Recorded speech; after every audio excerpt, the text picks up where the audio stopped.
oatmeal cooking on the stove real quick, and it cooks pretty fast. But I traded this stock, ticker symbol AREB, AREB. The whole point of this video is to explain how I need to improve. I've been breaking a lot of rules, which is preventing me from being a better trader. I know looking at this chart from here, you would say I have good entries, but honestly, I really don't. And I'm going to zoom in so you can see better. This is all pre-market. I got in here near VWAP, which I knew not to get in near VWAP. I'm not supposed to get in pre-market, period. But this stock was looking pretty. The charts were the big picture chart was showing that it was just a downwards, constant downwards. As you see here, the offering or the dilution tracker said it had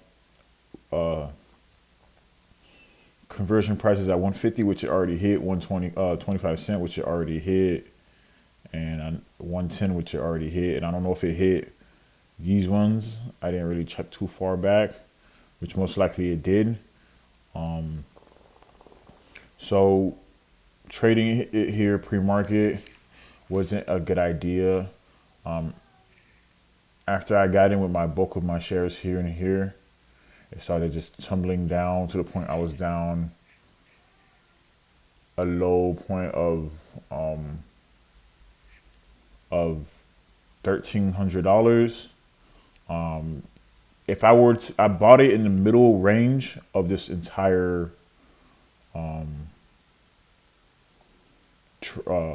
stock. Like at the time, it was like the mid range, and I'm not supposed to be buying near VWAP neither. And I bought it there. I should have waited till market open at 9:45, or this wasn't 9:45, but at or around 9:45, it did its biggest dip, which right here, you'll see that before 9:45 at 9:32, it had its biggest dip. You don't have to wait till 9:45 to dip buy. You can dip buy from around 9:45, but if you see a good pullback or a massive pullback, you want to get in there. And I saw it, and I'm like, this is the best time to get in, but I already was maxed out on my shares. I got in over 5K. I got in with 6K.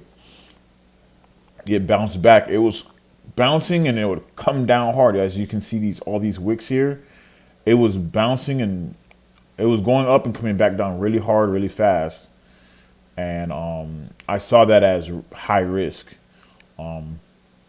Afterwards, I was like, man, I can't really be trading this. This is not a really good, I got to get in and get right out because it's going to come crashing down. If I were to buy right here, it would have been a better trade. But because of my impatientness, my lack of discipline, and me chasing, I got in at these points right here thinking it was going to keep going up. It was already up 100% at the time. It came down to like 50% or something like that, close to 50%, and then bounced all the way up. As soon as it went up to the point I was break even here, when I was break even here, I was like, wow, I got in the middle of the range, which means that I gotta better my entries if I'm gonna stay in this trade. And then it started perking up, and I sold as soon as I made a decent amount, which is bad because that's the wrong state of mind to just immediately sell, although I saw that the chart was telling me to immediately sell.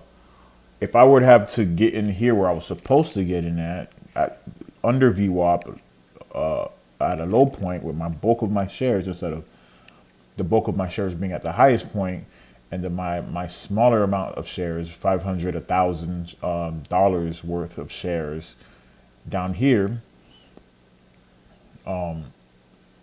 it's supposed to be opposite. It's supposed to be my bulk shares here, and then smaller entries here.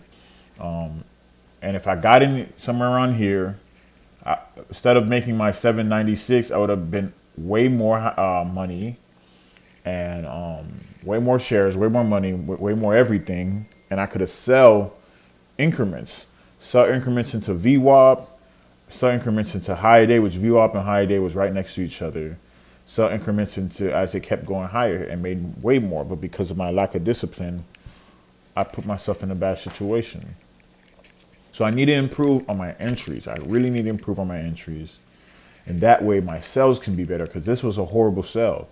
Yeah, I sold the bulk of my shares because it was just coming right down fast, which is okay. But if I was at the lowest point, I wouldn't have cared if it kept pulling back fast. I would have waited for a rip, then sell, which I got kind of a rip, but it wasn't a good enough rip. After that, I just continued watching it rise and rise and rise, and didn't even expect to go to 93, and it might continue going, but that was a trade and I need to get better at it. And if I don't, I'm going to suffer.